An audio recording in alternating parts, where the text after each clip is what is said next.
嗨，大家好，我是坦平树。今天是2025年3月29号。这一期咱们继续聊聊恒大清盘，聊聊中国的房地产。咱们先看一个房企的消息。昨天收盘以后，很多上市公司披露了2024年年报，其中有一家房地产公司昨天晚上公布的年报大幅亏损86亿。亏损86亿也不算多，很多房地产公司亏损比这还多。万科对吧，预亏450亿，那你这86亿不算多但是它是连续3年亏损，3年下来累计亏损260亿元。那有人就说了，房地产公司亏损260亿也不算多，不要紧张。但是如果这是一家央企，那说明什么？这家房企就是华侨城 A。这家房地产公司作为央企，早在1997年就上市了，以复权价来看，历史最高价接近14元。经历了很多年的大幅下跌之后，如今股价仅剩2元，累计跌幅达到了85%，股价只剩零头。作为央企，华侨城 A 现在你可以说不声不响的在暴雷，因为它好像是欠这个什么云南城投的钱也给不了，咱们节目介绍过。那今年又交出一个这样的2024年的业绩，亏损86亿，连续3年亏损，那应该要退市。苦的是那些去年纷纷进去抄底的，看好房地产反弹的，看好房地产回暖企稳的，以为房企要翻身的这些小散户，近期抄底的散户无一例外都被套牢。本来想进去抢一波反弹，分一杯羹，谁知道这还是山顶，现在想出来没戏了。即便拍断了自己大腿，也无济于事不仅连续亏损2年之后没有扭亏，反而还加大了亏损，家底儿已经被亏光了。万科由深圳国资委来救，华侨城 A 谁来救呢？华侨城 A 有11万名投资者，这个叫一勺烩一锅焖。作为央企混成这样，是不是预示着房地产暴雷这个火还在蔓延？根本就没有像专家说的那样，说已经过了高峰期，已经停住了。谁苦谁自己知道，鞋子合适不合适，只有脚知道。当然了，最近咱们也谈的比较多的，各地各个城市，尤其一线城市频出的地王，不断刷新的地王，一直在媒体头条，一直吸引着大家的眼球。只要你关注房地产，你一定会看到什么杭州地王频出，成都、上海、北京，对吧？这个地王不断的刷屏，而且几天就创新高，几天就刷新纪录。上海的新地王楼面价是16万每平米，北京一直在房子这块还是比较低调的，但是楼面价也突破了10万每平米。3月25号，杭州创造7.74万每平米的地王，结果这个仅仅保持了3天，又被滨江集团给它打破了，创造了一个8.8万的新地王。3月27号，成都地王登场，10家房企抢一块地，经过200多轮举牌，最终以4.1万每平米成交，议价率高达106%。据说现场举牌之火就非常火爆，把这个主持拍卖的主持人都整得不会了，也就是达到了哄抢的程度，有点秩序都有点乱了。可见地王频出，针对1、2线城市再现地王潮，喉舌也关注到了，也开始警惕。经济观察报，这大家知道这是国务院下属的报纸，他今天发表文章了，说1、2线城市再现地王潮。前面就不说了他说如此同时，上海、广州、成都、合肥等地的土地市场频现高溢价成交地块，部分地块的楼面价已超过周边新房和二手房价格，再次出现面粉贵过面包的现象。一家国有房企人士认为，部分城市出现抢地潮，主要是因为多数房企将投资目标锁定在核心城市的核心区域，导致优质土地供不应求。目前房地产市场还谈不上回暖。这个国有房企人士，我记得好像就是招商蛇口，咱们在节目介绍过，他在这业绩说明会上说的，核心地段豪宅不愁卖，所以大家都去抢，所以地王频出。那经济观察报他的观点，他中间写的很长，我们看到最后结论，他说托市意义，也就是这个地王频现是某种程度上是托市。说在这一轮地王潮中，除杭州地王由滨江集团创造外，其他城市的地王项目均由央企和国企主导。上海新地王由绿城集团摘得，北京地王分别出自建发地产和中海地产，成都地王由招商蛇口打造，广州和深圳地王分别由保利发展和华润置地竞得，合肥、天津和苏州地王则由当地的国企开发。这是经济观察报说的，有一家民营企业没有，除了滨江集团，剩下的都是国企央企。一位房地产渠道人士观察说，自2023年4季度房地产进入下行通道后，购房者观望情绪渐浓，积累了大量潜在需求。2024年926楼市新政出台后，这部分需求集中释放，1、2线城市成交量大幅上升。2024年4季度主要城市成交量虽有所回升，但房价并未明显企稳。2025年以来，随着政策红利逐渐消退，新房和二手房成交量均显疲态，楼市压力进一步加大。未来这些地王项目主要依靠高端需求消化，高端需求与地王项目供给能否匹配高溢价、高楼面价的土地市场还能持续多久？多数房地产从业者表示尚难下定论。这个可不是咱们在唱空，这是国务院下属的经济观察报他的观点。某大型房企区域销售负责人认为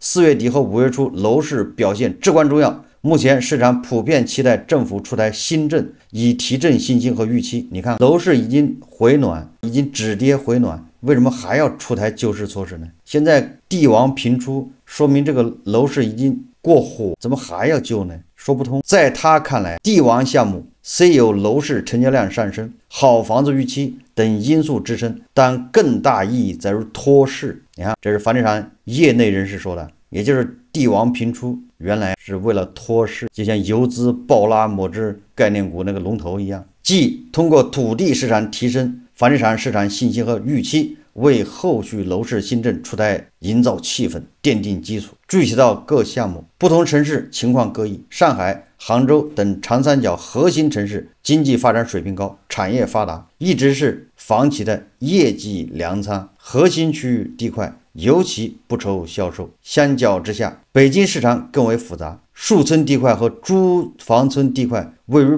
北五环、清河沿线，近年新入市项目较少，具备一定的市场空间。这个说的是北京，咱就不多说了。说附近一位房产中介人士向经济观察报透露，原名天颂交付至今，传言成交了2套二手房。中介曾带客户看过房源，但均未通过中介成交，业主在成交消息传出后便下架了房源。另一名中介人士称，原名天颂交付以来，其所在门店累计带20多名客户看房，但均未进入与业主谈价阶段。他听闻传言中的二手房源通过小区物业租售部成交，但真假难辨。也就是说，吹的这些地块二手房实际上卖不掉，这些炒房的都砸手上了。这个是经济观察报他说的1、2线城市再现地王朝，实际上是国企在托市，央企开发商托市。但是央企开发商现在日子怎么样？刚才华侨城是一个例子，我们再看看现在房地产的一哥保利怎么样？保利现在是房地产的一哥，绝对的老大，看看他的问题是不是日子过得很滋润呢？我们看看这个中国房地产报报道，这个都是住建部的媒体他说利润又降了，保利置业与胡在新的难题。你看一哥也有烦心事，保利置业正面临规模与利润失衡的核心矛盾。说1000亿规模理想的保利置业交出了一份并不理想的业绩报。3月20日，保利置业集团召开2024年业绩会，董事会主席万宇清、执行董事兼董事总经理胡在新等等出席。业绩报告显示，2024年集团收入402亿元，同比下降 1.8%， 期内录得年度利润9581万元，较上年16.32亿元出现明显下降，降幅高达 94%， 收入利润双下跌。面对这一业绩，保利置业表示，利润大幅减少，原因是毛利率下滑和计提发展中，以及持作出售物业减值拨备增加。也就是说，他开发的房子利润越来越低。利润为什么越来越低？不停的降价，他手上所持有的物业也是因为降价，所以做减值拨备。也就是说，不管你是央企还是民企还是国企，只要房价下跌都受不了，都一样的有损失惨重。说这也是胡在新接手保利置业执行董事及总经理一职后首份业绩报告。2024年3月14日，胡在新空降保利置业。得知他的到来，保利置业置于厚望。调任之前，胡在新已经是保利发展的第3号人物。据内部人士称，胡在新还是刘平身边最依赖的高管。保利置业正面临规模与利润失衡的核心矛盾。年报公告显示，2024年保利置业营收402亿元，同比减少 1.8%， 毛利率同比减少 21% 至66亿元，因此毛利率同比降低了4个百分点至 16.4%， 规模核心净利润同比下降 3.5个百分点至 0.8%， 净利率水平降至冰点，企业盈利压力加大。对于下降的原因，保利置业表示，主要由于受内地和香港房地产市场下行的影响，导致年内结转项目毛利率下降，同时对发展中物业和持作出售物业计提减值。项目主要包括香港朗裕、济南保利商誉和常州保利锦悦府等。这个后面还有很多数据，咱就不说了。也就是保利置业日子也很难过，一天比一天难呢。什么时候像华侨城一样，这个恐怕要不了多久啊。最近由于楼市形势不好，法拍房越来越多，也有很多人想买法拍房捡漏，因为法拍房确实比相同地段的正常的房子价格要低一些，确实有的时候能捡漏。但是我记得我在节目中一直强调，你没有特殊资源，不要参与法拍房，因为它里有很多坑，你根本就摸不清。虽然最后也有可能会这问题能解决，但是你为了省那么多钱，你操心，你要去付出精力去跟人斗争，这个有一个值不值的问题。万一解决不了，看啊，今天都市报道，河南有一个人花了20万买法拍房，结果连门都进不去，还被人把锁给换了。3月26号，河南说，去年6月，宣先生以20多万元全款买下一套法拍房，不料竟陷入有房难进的窘境。当事人反映自己在办理入住、通水电等手续时，多次遭到物业推辞，你看物业不给他办，但不清楚具体原因。宣先生和记者一起实地探访时发现，房屋门锁遭人破坏更换，在门口还遇到陌生装修工人，原本的毛坯房得以快完成硬装。宣先生将此事反映到物业前台，被告知通水电是经理负责，但拨打物业经理电话却始终无法接通。目前当事人已向公安机关报案，并寻求法院协同处理。大家看视频。是你房子，我看你开不开锁？咋不是我了吗？这就是我的，他反正被撬了，被撬了。去年买了个法拍房，然后我一直要办些装修入住，这边一直在找物业，物业不给我配合开通水电。那这份呢是这个法院出具的执行裁定书，可以看到第1条上面就已经清楚的写到，5号楼2单元403房屋的所有权归买受人宣先生所有。我看这法院也写的很清楚，这个房子就是归您所有，为啥物业不愿意给您通水电呢？这个我也不知道，到现在我也蒙在鼓里边。自己的房子那啥时候锁坏你不知道吗？装修不了，这个房子我一直就搁着了。恁今天一过来，咱过来一看，锁都被撬了。你看啊，哪的？你哪的？不是这个房子是谁呀？他是来这个做美缝的。啊？他是来这个做美缝的。做美缝的？他是装修了。你认识他吗？我不认识。也做美缝的呀？你认识？你让他来做美缝？没有。这个先生是这个房子的房主啊？不知道，那他人叫俺来做美缝的。啊，那个人是谁呀？你能不能？俺这是说人家别人师傅那接的，俺不是俺说的是呀，人家房东的接的。现在我自己家，我自己都不进不去，人家都装修上了，我自己钥匙开不开门？这个门是撬的，黑在那沟里，门是撬的。那个门开不开？现在你给我的钥匙开不开啊？法院给的钥匙开不开？俺把这个开，我那就锁坏了。对啊。他说去拍照举证了，这家门里能开。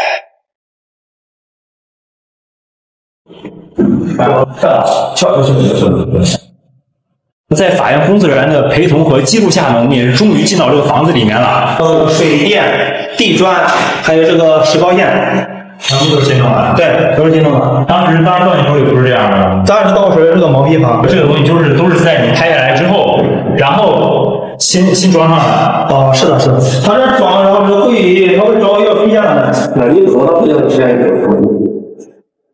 他不请假给他的这个当时等于是就是在去年6月份就相当于已经卖给他了。个人过来搞房子的，你是搞房子没你交的，搞的没有事嘛，他不他在更换完锁匙之后呢，法院人员也是再次将这个封条贴在门上。5年3月，我那房子为人有人报应了。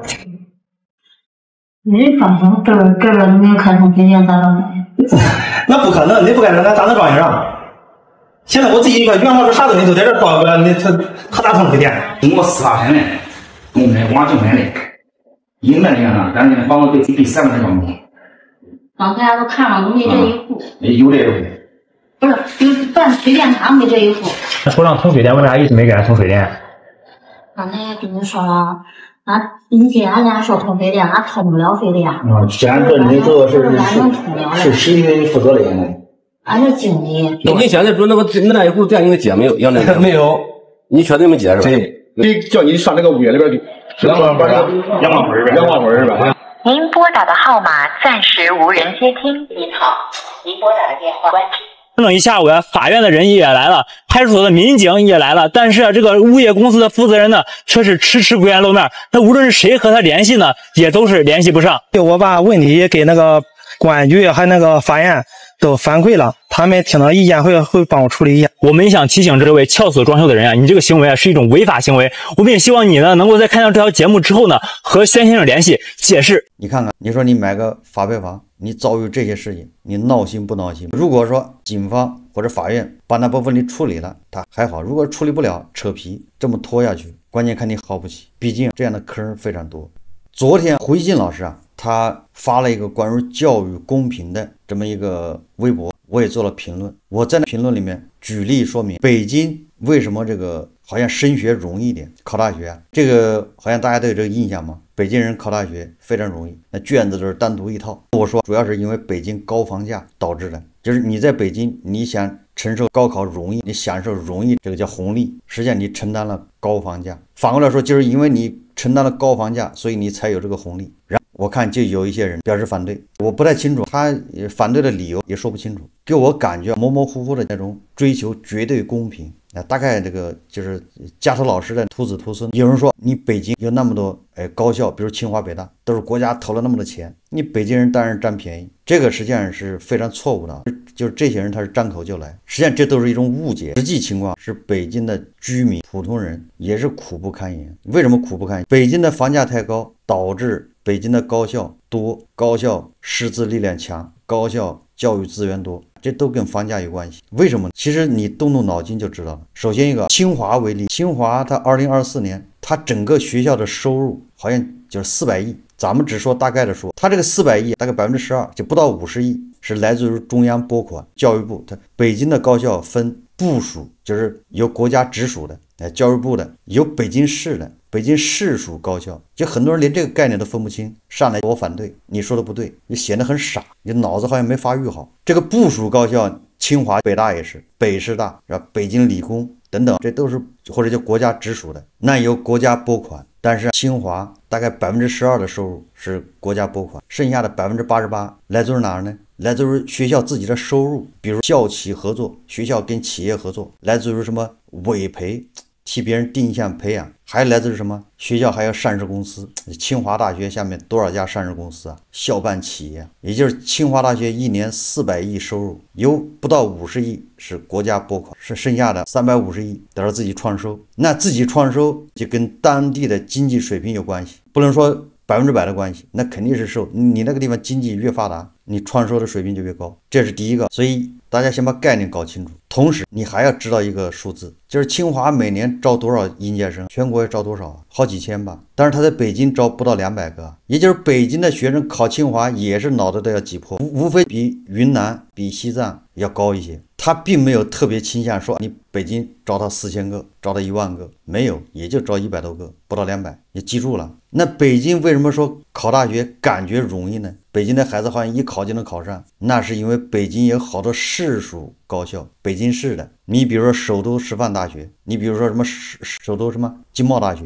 什么北京工业大学，北京市市属的这个高校好像将近30座。北京去年在高校这块支出将近400亿，北京市去年高考的学生多少呢？6万多，不是6万几千，我不太清楚，其中有3万学生是由北京市属高校录取的，也就是这不到30座大学。那北京每年花在这个30所大学上面将近400亿的这个教育支出，这400亿哪来的呢？不就是卖房子卖地吗？那还有将近2万多3万的大学生去了哪儿，对吧？去了部属高校，还去了其他各省份，比如考到上海去的，考到天津去的，这些解决一半，一小半，一大半都是北京市属高校解决。但是大家记住了，北京市属高校不是仅招北京人，它也是全国招生。那北京工业大学不是全国招生吗？但是你看，北京市有一半的应届生都是由北京市属大学解决，这不就是因为你有钱吗？你养了这么多高校，你这钱哪来的？就是卖地。北京市，我为什么说北京普通市民苦不堪言呢？有很多人脑子是真的有病，知道吧？啥都不懂。北京市初中生50%是不能上高中的，只能去技校，剩下的50%上高中。你上了高中，大概其要是90%几能上本科。这个本科是包括各种本科，仅有985、211，还有那些不入流的，不知道什么学校，统统给你算上。所以说，北京的孩子为了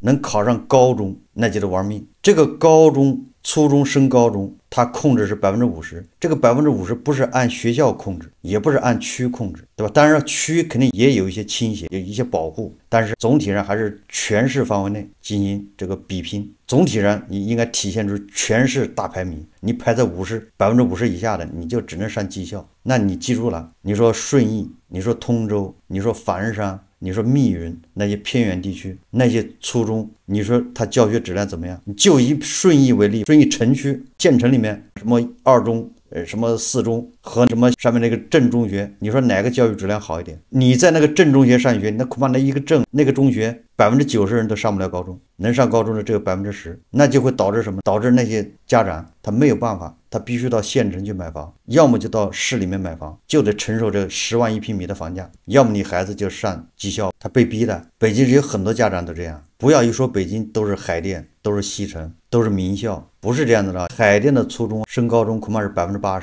只有20%升不上，那确实他学不进去的。但是你说到了通州下面镇上那一初中，恐怕是30%能上高中，70%上技校，那就逼得家长没有办法，他就必须到城里买房或者到学区房，那你就承受房价。不要以为北京人都有钱，很多都是普通家庭。看那个 B 站那个博主叫什么大香哥，他爸还是国企的中层，也没有钱在五环边上买套房。另外一个还要关注的是，比如说有人说河南难考，河南、山东这些地方，它不就本地学校太少了吗？河南才几个大学啊？河南郑州有几个大学？河南省有几个高校？河南好像211大学都没几个吧？我记得不太清楚，985还没有。你说山东有几个大学？这些高考难考的地方都是本地大学太少。第二个，人口大省，人口又多。第三个，你不能忽视，就是这些地方复读的现象特别严重。就是每年高考那么多人，很多都是好几届遇到一起，就像一个蓄水池一样的，越蓄越多。你的考生越多，你本来录取的也不多，所以变得高考就越来越难。